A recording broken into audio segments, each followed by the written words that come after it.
Alright, imagine someone walks up to you and says, "Hey, we need enough cups for an entire village, and we need them yesterday." Most people would panic. This guy? He casually walks over to a giant block of clay like it's just another Tuesday.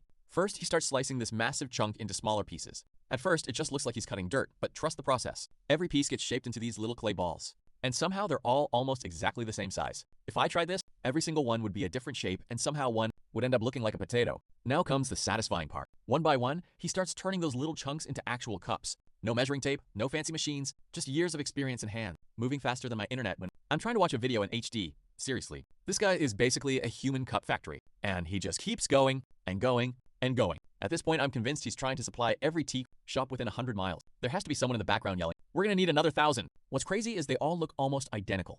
If I made 10 cups, they'd all have different personalities. One would lean to the left, one would have a giant handle, and one would somehow become a bowl. Then they start stacking them, carefully, one on top of another, until there's a giant pile of cups. Imagine spending hours making all of those and then accidentally tripping over one rock. I'd probably just move to another country. But they're not done yet. They arrange every single cup in this huge circular furnace, almost like they're building a tiny clay city. Everything has its place, and somehow they know exactly where each one goes. Then comes the best part.